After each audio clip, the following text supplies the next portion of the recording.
Sasa mke wangu, hicho nini sasa unachoparisikia basi mke wangu? Niache bwana, nisikilize nini? Sasa unaondoka unaenda wapi na chakula mke wangu? Umenisikia? Na umenisikia vizuri. Kale ulipokuwa. Mimi ni kale nilikokuwa wapi wakati nishakwambia njaa inaniuma na nilikuwa kazini. Kwa nini unaninyima chakula mke wangu? Samahani mke wangu. Najua nimekukwaza kwa kilichotokea. Lakini mimi sikuzamilia, ni kazi tu zilikuwa nyingi mke wangu. Kazi zilikuwa nyingi. Wewe umeondoka hapo umeniaga mimi, umesema kwamba unasema kaka eneo kamebaki kadogo. Unaenda kumalizia na chakula cha mchana niandae utakuja kula. Ni kweli nilikwambia hivyo mke wangu.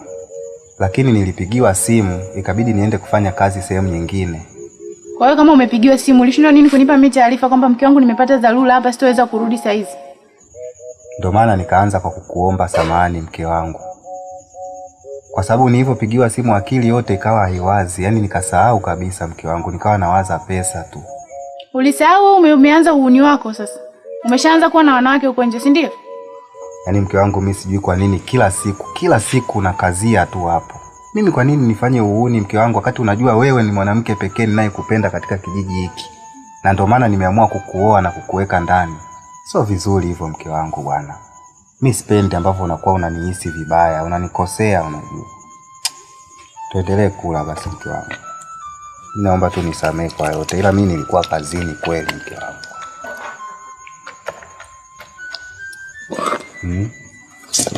Sasa sikia. Kale ulipokuwa. Sasa mke wangu, hicho nini sasa unachoparisikia basi mke wangu? Niache bwana, nisikilize nini? Sasa unaondoka unaenda wapi na chakula mke wangu? Umenisikia?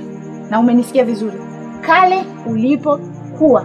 Mimi ni kale nilikokuwa wapi wakati nishakwambia njaa inaniuma na nilikuwa kazini. Kwa nini unaninyima chakula mke wangu?